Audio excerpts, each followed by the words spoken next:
1 घंटे के समय में उनके समग्र व्यक्तित्व को उपस्थापित कर देना, यह अपने आप में कठिन कार्य है। फिर भी जितना कुछ हो पाएगा मैं आधे घंटे के समय में उपस्थापित करूंगा, क्योंकि उसके बाद की चर्चा हमारे मित्रवर डॉक्टर मनमोहन तिवारी जी करेंगे। मुझे उनके व्यक्तित्व पर थोड़ा प्रकाश डालना है और उनके व्यक्तित्व के बारे में कुछ कहना वैसे ही है जैसे सूर्य को दीपक दिखाना। मेरे काशी आगमन से पहले गुरुजी सेवानिवृत्त हो चुके थे, संपूर्णानंद संस्कृत विश्वविद्यालय से सेवानिवृत्त हो चुके थे।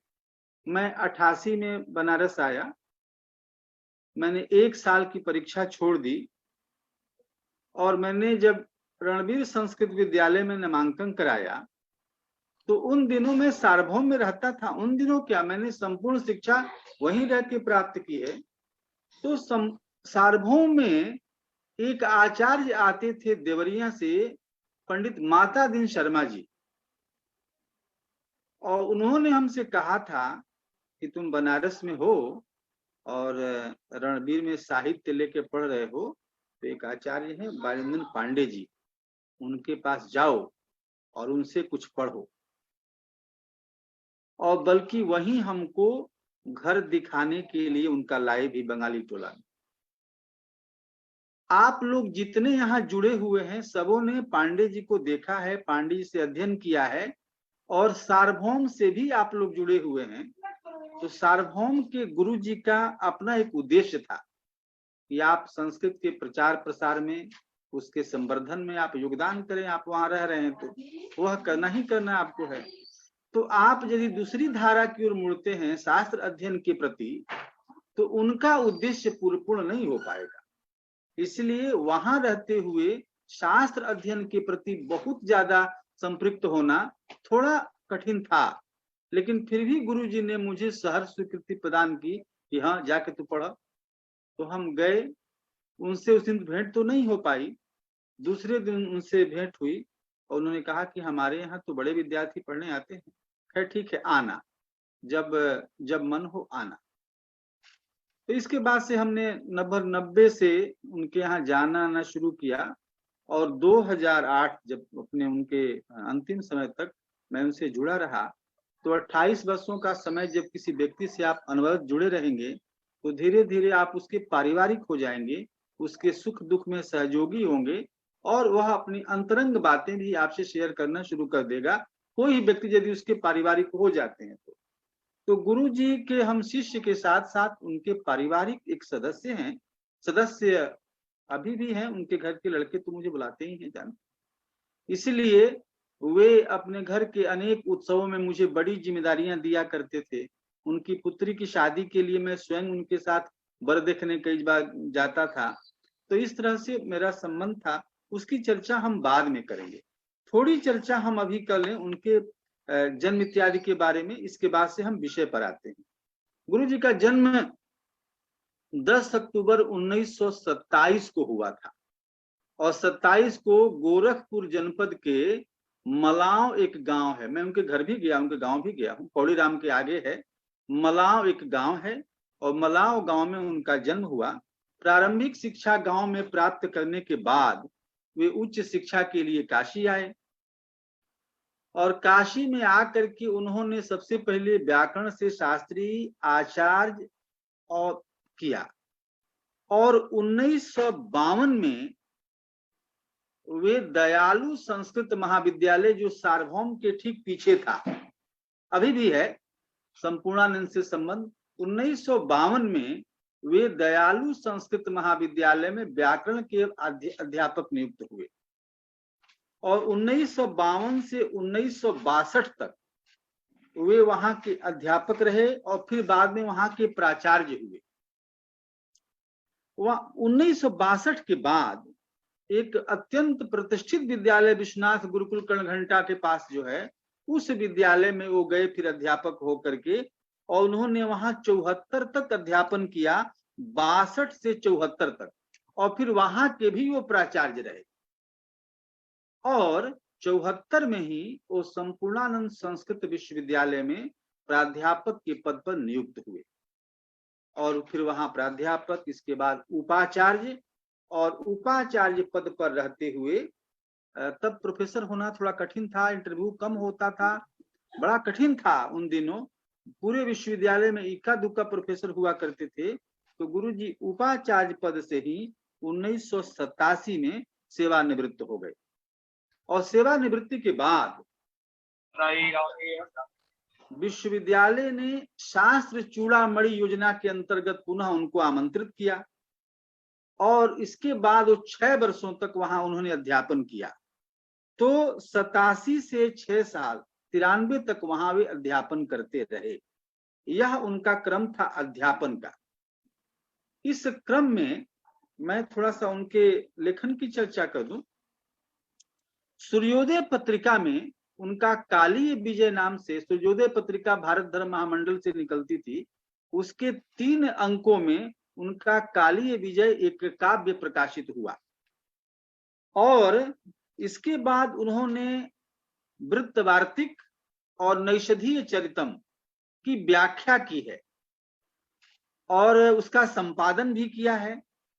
और 1984 में श्रीमती इंदिरा गांधी की मृत्यु के बाद उन्होंने एक इंदिरा स्मृति काव्य लिखा जो उनकी डायरी तक ही सीमित रह गया, वो प्रकाशन नहीं हो सका उसका। मैंने उसके लिए उनके सुपुत्र डॉक्टर रामप्रिय पांडे जी से मैंने कई बार अनुरोध किया है, उन्होंने कहा कि हाँ देखते हैं छपवाते हैं, उसको छपवाते हैं। तो इस तरह से उनकी रचनाओं का। और इसके बाद उत्तर प्रदेश संस्कृत संस्थान ने जब बृहद संस्कृत वाङ्मय का बृहद इतिहास का जब संपादन या लेखन प्रारंभ किया संस्थान ने, तो आचार्य बलदेव उपाध्याय ने उनको अष्टम खंड, जो काव्य शास्त्र के नाम से प्रकाशित है, संस्कृत वाङ्मय का बृहद इतिहास काव्य शास्त्र वाला जो खंड अष्टम खंड है, उसके वो संपादक हैं। और उनकी पीएचडी, जिस विषय पर गुरुजी ने पीएचडी की थी, पंडित राज जगन्नाथ और आचार्य मम्मट के सिद्धांतों में कहां कहां मतभेद है, इस पर उनका कार्य था, जिसको संपूर्णानंद संस्कृत विश्वविद्यालय ने हमें लगता है कि 2006 के आसपास में प्रकाशित किया। तो ये उनका प्रकाशन।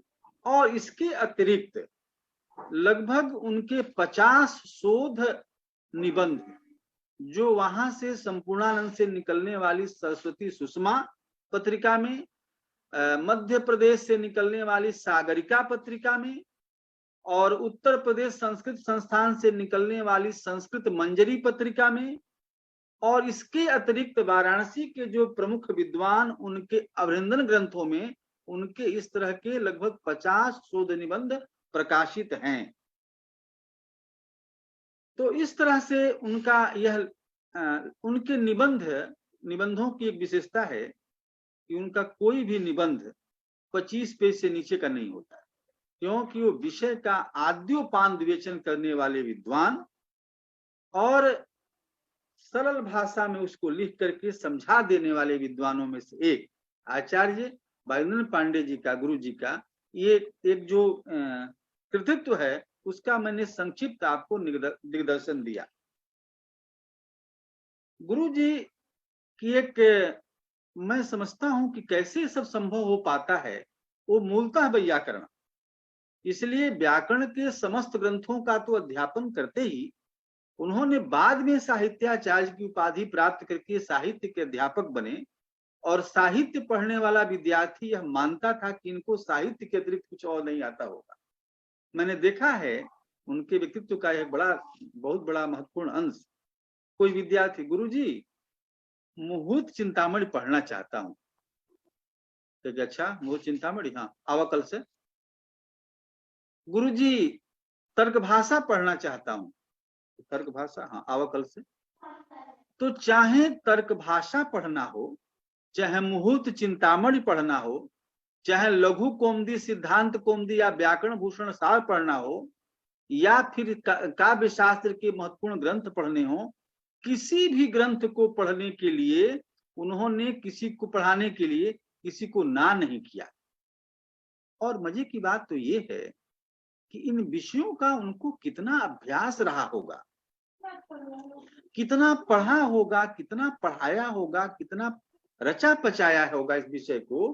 क्योंकि काव्य शास्त्र को मैंने देखा है, काव्य प्रकाश, ध्वन्यालोक, रसगंगाधर जैसे ग्रंथों को भोजपुरी में पढ़ा देने का यदि सामर्थ्य काशी में किसी को था तो उन्हीं को था। क्यों कि वो विषय उनके दिमाग में इतना बैठा हुआ है कि वहां भाषा गौड़ हो जाती है कि जो किताब में लिखा है वही उदाहरण देना, ऐसा नहीं। वो भोजपुरी में पढ़ाते थे रसगंगाधर।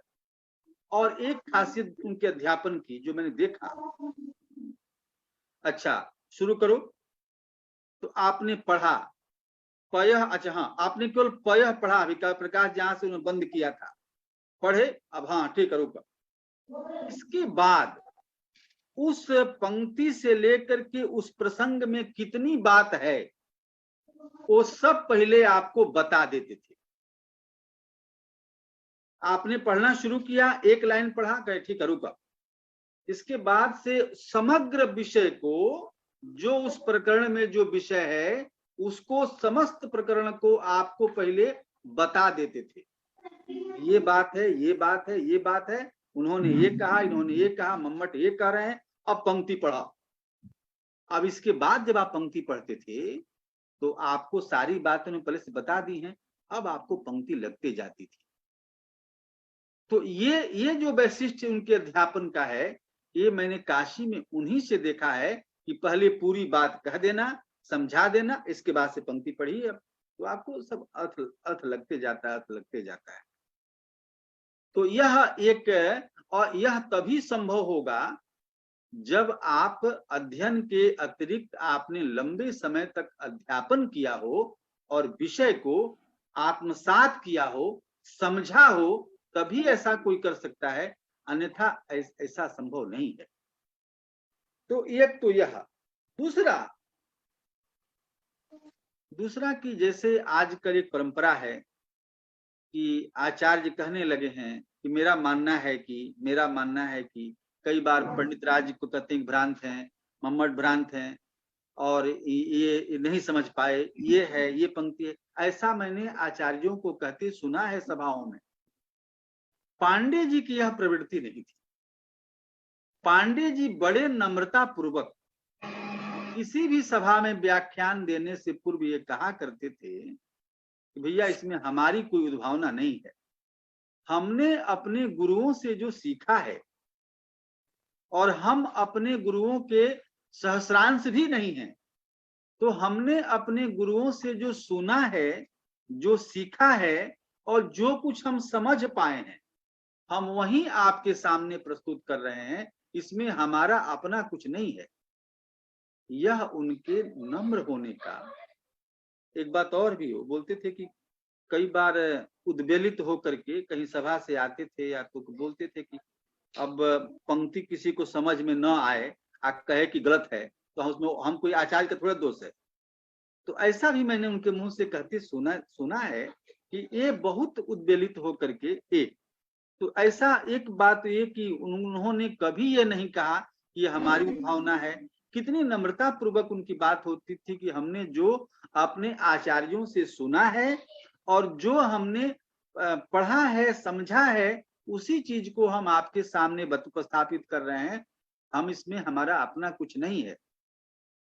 मुझे भी स्मरण है कि दिल्ली में लाल बहादुर शास्त्री संस्कृत विश्वविद्यालय, अभी जो केंद्रीय विश्वविद्यालय है, उसमें आचार्य प्रोफेसर अभिराज राजेंद्र मिश्र जी, जो स्वयं अच्छे कवि और काव्य शास्त्री हैं, उन्होंने अपने व्याख्यान में कहा था, मैं श्रोता था, मैं बैठा था,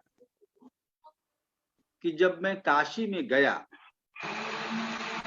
और जब मैंने रस पर आचार्य वायुनंदन पांडे जी का व्याख्यान सुना, तब मुझे लगा कि रस पर तो हम कुछ जानते ही नहीं थे, रस पर हमारा ज्ञान कितना मिथ्या था। ये इस बात को अभिराज राजेंद्र मिश्र जी ने LBS में, लाल बहादुर शास्त्री संस्कृत विद्यापीठ में एक व्याख्यान में कहा था कि काशी में पांडे जी को सुनने के बाद लगा कि रस के बारे में हम कुछ नहीं जानते। तो उनका जो पांडित्य है, उनका जो पांडित्य था, जो अध्यापन की शैली थी और जो विषय का अगाध ज्ञान, ये सब तभी, और पाठन का व्यसन। आप सोचिए वो कृष्णकाय थे, आपको हम एक दो उदाहरण दे रहे हैं, और ये केवल नहीं, ऐसा नहीं कि मैं ही जानता हूं, आप सब जानते हैं, क्योंकि सबने उनके दर्शन किए हैं, उनसे कुछ पढ़ने का आपको सौभाग्य प्राप्त हुआ है। आप देखें 11 बजे तक उनकी पूजा होती थी। पूजा पाठ करने के बाद सात्विक भोजन, 2 रोटी खा करके, दाल खा करके, और फिर वो निकल गए। चाहे वो संपूर्णानंद में आए, चाहे बीएचयू में भी आते थे सम्मानित आचार्य होकर के। और ये नहीं है कि 1 घंटा पढ़ाना है, घंटी उनको एक ही अलाट होती थी, लेकिन पता नहीं विद्यार्थी कहाँ कहाँ से आके बैठ जाएं, उनको निकलते निकलते 4 बज जाए। और यदि संपूर्णानंद से निकले हैं तो विद्यार्थी पीछे पीछे आ रहे हैं, कहाँ तक? लोहरावीर तक। लोहरावीर से रिक्शा मिला नहीं तो फिर आ गए बेनियाबाग तक। अब बेनियाबाग आ गए पैदल, तो सोचे कि अब क्या रिक्शा करेंगे, तो नई सड़क से घूम गए बांस फाटक के लिए, सीधे विश्वनाथ जी दर्शन कर लिया। विश्वनाथ जी के नित्य दर्शनार्थी थे वो। और वहां से दर्शन करके, जहां प्रताप का पहले आवास था, मीर घाट में एक विद्यालय है, वहां उन्होंने, विद्यालय ने उनको जगह दी थी पढ़ाने के लिए। वहां कुछ था नहीं, एक बल्ब जलता था और नीचे एक दरी थी, और वहीं तमाम विद्यार्थी जाके पढ़ते थे। वहां से वो खाली हो 6 बजे, 6:30 बजे घर आए, तब तक हम लोग पहुंचे। घर आने में, हमारे पहुंचने में हमसे पहले डॉक्टर कमला पांडेया जी पहुंचती थी। एक संपूर्णानंद में ब्रह्मचारी जी थे, भक्ति स्वरूप ब्रह्मचारी कबीरपंथी, वो पढ़ते थे। और इसके बाद कई बार हमारी ज्येष्ठ भगिनी मनोलता शर्मा जी उनसे पहुंचती थी पढ़ने के लिए। और सबसे अंत में हमारी बारी आती थी, क्योंकि मैं पास में रहता था सार्वभौम में। तो कई बार जाड़े के दिनों में, चाहे गर्मी की रात में 10 बज जाए, तो ऊपर से उनकी पुत्री जगी रहती थी उनके लिए, बोलती थी बाबूजी, केवल इसलिए कि बाबूजी यह संकेत था कि अब 10 बज गया है। तो कई बार यदि कोई विशिष्ट विषय पढ़ा रहे हो तो डांटते, चुप रहो, और वो फिर चुप हो जाए। फिर हम लोगों को पढ़ाने लिखाने के बाद सोचिए कि वो जाते थे, दोनों टाइम स्नान करने वाले व्यक्ति थे, स्नान करते थे, फिर भोजन करके फिर सवेरे वहीं दिनचर्या। तो सोचिए कि 4 रोटी खा के, कटोरी दाल खा करके, कोई व्यक्ति इतने समय तक लंबा अध्यापन कर रहा है, रात में 10 बजे तक पढ़ा रहा है घर पर, थकान नहीं हो रही है। यह एक उपासना ही थी, यह व्यसन था अध्यापन का, और यह सरस्वती की सेवा थी, विद्यार्थियों को निर्माण करने की एक सुदृढ़ इच्छा शक्ति थी। अन्यथा सोचिए 52 से लेकर के 2007 तक, 1952 से लेकर 2007 तक उन्होंने अनवरत अध्यापन किया है। और ये भी है, काशी के विद्वान कुछ लोग घरों में अध्यापन करते हैं, लेकिन उनके घर के अध्यापन के अतिरिक्त कहीं मठ में भी जगह मिल जाए, वहां भी पढ़ाते थे, घर भी पढ़ाते थे, रास्ते चलते पढ़ाते थे, जो कोई विषय कहे वो पढ़ाते थे, इसमें कोई संदेह नहीं। मैंने खुद देखा, अभी एसबीडीबी में प्रोफेसर धनंजय पांडे जी, जो वैदिक दर्शन में हैं, उन दिनों कहीं और थे, वे गीता पढ़ने आते थे। आप सोचिए, गीता पढ़ने धनंजय पांडे जी आ रहे हैं उनसे, तो ये कितनी बड़ी बात है।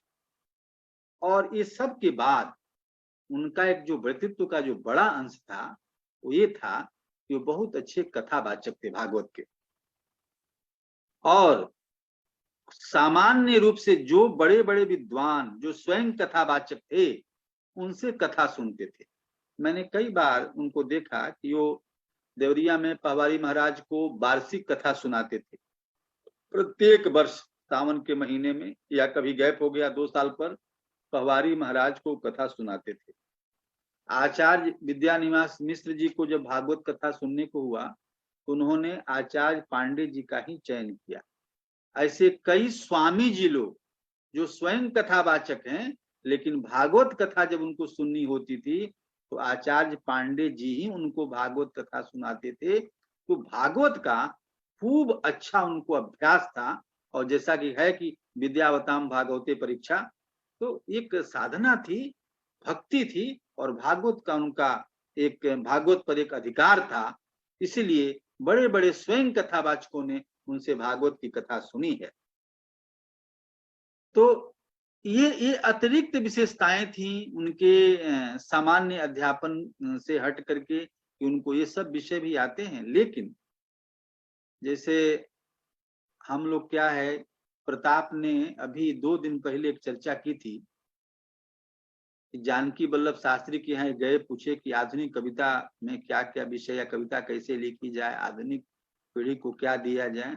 तो बार बार जानकी वल्लभ शास्त्री जी ने इनकी बातों को अनदेखा करके यही कहा कि पढ़ो, खूब पढ़ो, उनको पढ़ा है, उनको पढ़ो, उनको पढ़ो।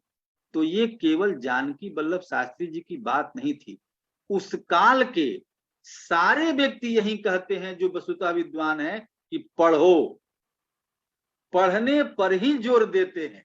क्यों कि यदि आपका अध्ययन है तो उनको यदि आपने पढ़ लिया है तो आप कोई भी कविता लिखेंगे। एक आप विचार कीजिए, यदि आपने किसी को नहीं पढ़ा और आपने एक श्लोक लिखा, तो छंदो मुक्त हो चाहे जो भी हो, छंद बैठा हो ना बैठा हो, अब वाह क्या भाव दिया मैंने, वाह क्या भाव दिया मैंने, आपको स्वतः, क्योंकि आपने किसी को पढ़ा ही नहीं है। जब आप विद्वानों को पढ़ेंगे और क्या क्या लोगों ने कल्पनाएं की हैं और क्या क्या लिखा है, उसके बाद वैसी कल्पना यदि आपकी नहीं होती है तो आपकी अपनी कविता तुच्छ लगेगी और आप सोचेंगे यार क्या कविता लिखना, इसका आनंद लिया जाए। इसीलिए पढ़ने के लिए बार बार विद्वान लोग आपको प्रेरित करते हैं। पांडे जी भी यही किया करते थे, वो कहते थे कि खूब पढ़ा, खूब पढ़ो, खूब पढ़ो। और कविता, वे प्रसाद गुण के कवि थे, उनको कविता लिखने का बहुत शौक नहीं था, उनका एकमात्र व्यसन था अध्यापन, और शास्त्रों की व्याख्या का भी उनको शौक नहीं था कि हम खूब टीका कर दें, खूब वो ऐसा कुछ नहीं, एकमात्र व्यसन अध्यापन का। यही कारण है कि उन्होंने जितने भी निबंध लिखे हैं ना, वो डिमांड पर लिखा है, संपादकों के बार बार रिक्वेस्ट पर लिखा है कि गुरुजी दे दीजिए, गुरुजी दे दीजिए। उन्होंने कविताएं भी जो लिखी हैं वो भी किसी कवि गोष्ठी के लिए लिखा है, स्वतः कविता लिखने का उनका इस तरह का शौक नहीं था। एक जो बड़ा शौक था वह था अध्यापन का। मैं वो कैसी कविता लिखते थे, मेरे पास तो उसमें कोई इस तरह का संकलन नहीं इस समय रह गया, लेकिन मुझे याद है कि उन्होंने आचार्य शिवदत्त शर्मा चतुर्वेदी जी के लिए, उन दिनों मैं कुछ काम कर रहा था, उनके बारे में लोगों से लिखवाता था ताकि उसका प्रकाशन किया जाए। तो मैंने एक बार उनसे अनुरोध किया कि गुरुजी आप 4-5 पद्य लिख के दे दीजिए, आचार्य शिवदत्त शर्मा चतुर्वेदी जी के लिए उसको छापना है। तो मैंने कई बार कहा तो कहे कि हाँ मौका तो नहीं मिल रहा है। अच्छा ऐसा करो कि हम तो जा रहे हैं नैनीताल, तो हम कल निकल जाएंगे, तुम 1 घंटे बाद आओ। तो 1 घंटे, क्योंकि हम अभी जाएंगे संपूर्णानंद, फिर हम कल व्यस्त रहेंगे, 1 घंटे में हमारे पास आओ। तो हमने कहा कि 1 घंटे में हम कहाँ जाएंगे, तो हमने कहा गुरुजी यहीं बैठते हैं। कहे कि बैठा तब, फिर वो बैठेंगे क्या, हम चले गए दशाश्वमेध, और हम 1 घंटे नहीं, हम 1.5 घंटे बाद वहां से लौट के आए। तो उन्होंने मुझे 5 पद्य बना के दिए शिवदत्त शर्मा चतुर्वेदी जी के ऊपर, पहला से शी से, व से, द से, त से, ये जो शुरू के जो शब्द हैं, अक्षर हैं, इन पर उन्होंने 5 पद्य बनाए, जिसका मैं 2 उदाहरण आपके सामने प्रस्तुत कर रहा हूं कि उनकी कविता कैसी थी, काव्य का पक्ष उनका कैसा था। तो सी से सुनिए पहले। श्रेयः संदिशतात शिवः सुरगिराम संवर्धने शैशवात् संसक्ताय सुमेधसे सहजया शक्त्या समृद्धात्मने। श्रेयः संदिशतात शिवः सुरगिराम संवर्धने शैशवात् संसक्ताय सुमेधसे सहजया शक्त्या समृद्धात्मने। सद्यः सूक्ति सुधा किरे सुकवये, सद्यः सूक्ति सुधा किरे सुकवये साहित्य शास्त्र श्रिये शश्वत श्री शिवदत्त शास्त्र सुधिये संबित सरो जन्मने। ये उनकी पद्यावली थी, इस तरह एकदम प्रसाद गुण की कविता। दूसरा पद देखें, वसे वाचा सासु समुत्सृजन सुविशदम सारस्वतम सौरभम काव्यम कर्ण रसायनम सहृदय प्रीतिप्रदम संसृजन शिष्या ज्ञान तमस्ततिम विघटयन ज्ञानाब्जमुद्भासयन सूराभः कवि भारती परिषदम संभूषयन भ्राजते। दक्षश्चारु चरित्र चित्रण विधौ संख्यावतां मंडले पारे सप्तति संविधाय शतकान न्यार्या कवि ख्याति भाग शास्त्रे धीतिरनुत्तमा बुध कवि भ्राजिष्णु वंशोद्भव तत्वज्ञ विनयी मृदुर्मधुरवाक् भूमंडले भ्राजता। एकदम सामान्य पदावली, कहीं बहुत संधि नहीं, कहीं बहुत समास नहीं। ये हमने तो एक उदाहरण दिया। इसी तरह से बनारस में आप जितने पुराने विद्वानों के उठाएंगे, अभिनंदन ग्रंथ उठाएंगे, अभिनंदन ग्रंथ, तो उसमें गुरु जी की 2-4 कविता पड़ी रहेगी। तो मैं ये मानता हूं कि जब कोई संपादक उनसे बार बार निवेदन करता था तो कुछ लिख के देते थे। ये उनका एक वैशिष्ट था। कविता स्वतः बैठ के कभी लिखा हो ऐसा शायद नहीं लगता था, वरना वो बहुत कुछ लिखे होते। एक बात और कहनी थी उनके बारे में, मुझे अभी सुनना है आचार्य मनमोहन तिवारी जी को, जो उनके साहित्यिक पक्ष में प्रकाश डालेंगे। आज ये तो सब संस्मरण रहे कि हमने आप पढ़ा उनसे, प्रताप जी ने उनसे पढ़ा, मनमोहन जी ने उनसे पढ़ा, तो हमने तो पढ़ लिया। हम भावी पीढ़ी को उनसे क्या सीख दे सकते हैं कि भावी पीढ़ी जो हमारी अभी पीढ़ी आ रही है, जिस पीढ़ी ने उनका दर्शन नहीं किया है और उनकी ऐसी कोई टीका नहीं है कि पढ़ के सब जान ले, तो वह क्या उनसे प्राप्त कर सकता है, या हम उस पीढ़ी को क्या दे सकते हैं? क्योंकि तो गुरु जी तो है नहीं कि उनसे कहेंगे जाकर उनसे पढ़ लो।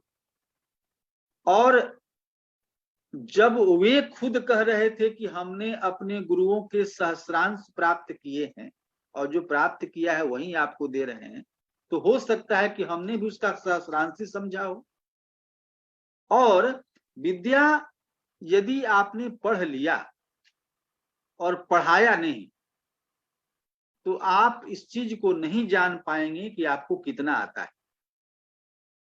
आप किसी श्लोक को मन में पढ़ के देखिए ना, लगे एकदम शुद्ध शुद्ध पढ़ रहे हैं आप, उसी को बोल के पढ़िए, आपकी स्पीड भी कम हो जाएगी और जीभ जो है कई जगह लड़खड़ाएगी। ठीक उसी तरह से अध्यापन के क्षेत्र में भी है। यदि आप खोलते हैं काव्य प्रकाश तो आपको लगता है कि हमको सब आता है, ये भी हम जानते हैं, ये भी हम जानते हैं, लेकिन आप पढ़ाने बैठिए किसी विद्यार्थी को, जब वह प्रश्न करता है तो आपको कितना आता है यह पता चलेगा। तो हम इस पीढ़ी को यही शिक्षा दे सकते हैं उनके आदर्शों के अनुसार। देखो, बार बार उनका यह कहना कि शास्त्र पढ़ो, तो एक तो बड़ा उपदेश यह कि हमारी अध्ययन में प्रवृत्ति होनी चाहिए। उनके जीवन से हम सीख दे सकते हैं कि उन्होंने आजीवन पढ़ाया और संपूर्ण भारत में उनकी शिष्यों की एक लंबी परंपरा तैयार है। आप सोचें कि कितने पीढ़ी को उन्होंने पढ़ाया होगा। आप जो व्यक्ति 52 से अध्यापन कर रहा हो और 2006 तक किया हो, अब हम भी उनके विद्यार्थी, हमारे गुरु जी भी उनके विद्यार्थी आचार्य कौशलेंद्र पांडे, आचार्य उपेंद्र पांडे, मनलता शर्मा जी, विभा रानी दुबे जी, कमला पांडेया जी, ये सब तो काशी के ही लोग हैं। तो अब हम लोग उनके शिष्य, तो शिष्यों के शिष्य, इस तरह से हमें लगता है कि 8वीं पीढ़ी उनसे लाभान्वित हुई है छात्रों की। तो हम उनसे यह विद्यार्थियों को, अगली पीढ़ी को यह सीख दे सकते हैं कि भैया एक आदर्श अपने जीवन में रखो, शास्त्र की रक्षा करनी है तो अध्यापन करो, पढ़ो, और पढ़ने के बाद अपने ज्ञान के विस्तार के लिए कि हमारा ज्ञान पुष्ट हो, छोड़ दो छात्रों के लिए कि क्या, अपना ज्ञान पुष्ट करने के लिए अध्यापन करो। वह यदि अपना ज्ञान पुष्ट करने के लिए अध्यापन करता है तो इस तरह से आपका ज्ञान भी पुष्ट होगा, दूसरे को आप एक शिक्षा भी दे पाएंगे, और यह छात्रों के लिए एक नई चीज होगी कि यह एक धारणा आ गई कि हमने पढ़ा है, हमको आगे पढ़ाना है। तो शास्त्र का भी संरक्षण, उसका प्रचार, आपका स्वयं का कल्याण और विद्यार्थी का भी कल्याण। तो एक तो यह कर सकते हैं। दूसरा, मैंने अपने एक शोध छात्र को आचार्य पांडे जी पर रिसर्च करने के लिए कहा है। उसने संपर्क किया है परिवार से, और मैं ये चाहूंगा कि उनकी समग्र कृतियां जो उनके डायरी में, वो गीता प्रेस की एक डायरी पर सब कविताएं लिखा करते थे, इंदिरा स्मृति का भी उनकी डायरी में कहीं होगा, यदि मिल जाता है तो ये सब चीजें प्रकाशित होंगी, और विद्यार्थी वर्ग को यह शिक्षा दी जा सकती है आगे के लिए कि भैया अध्ययन कीजिए, खूब पढ़िए और खूब पढ़ाइए, और तभी उन आचार्यों के पथ पर आगे बढ़ते हुए हम इस समाज को, संस्कृत जगत को और कुछ दे पाएंगे, और इन शास्त्रों की हम रक्षा कर पाएंगे। और ये तभी संभव होगा जब आप जो कुछ पढ़ते हो उसको, क्योंकि अधीति बोधाचरण प्रचारणई तसाच तस्य प्रणयन उपाधि, अध्ययन कीजिए और बोध कीजिए, उसका मनन कीजिए, अतः प्रचार कीजिए। तो आप पढ़िए।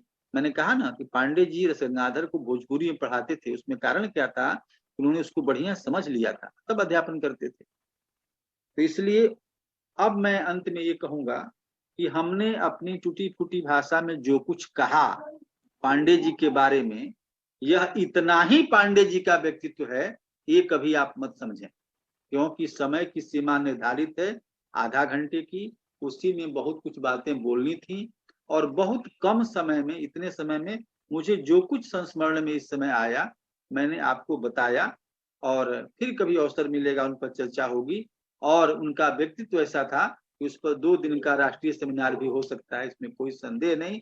मैं बहुत समय न लेते हुए, मुझे समय प्रदान किया प्रत्नकृति प्राच्य शोध संस्थान ने गुरुवर के स्मरण में उन पर कुछ कहने के लिए मैं हृदय से आभार व्यक्त करता हूं। और हमारे जो मित्र हैं जिन्होंने पांडे जी पर पीएचडी ही किया है, पांडे जी के निर्देशन में, ऐसे डॉक्टर मनमोहन तिवारी से भी हम लोग बहुत कुछ सुनेंगे। धन्यवाद, बहुत बहुत धन्यवाद।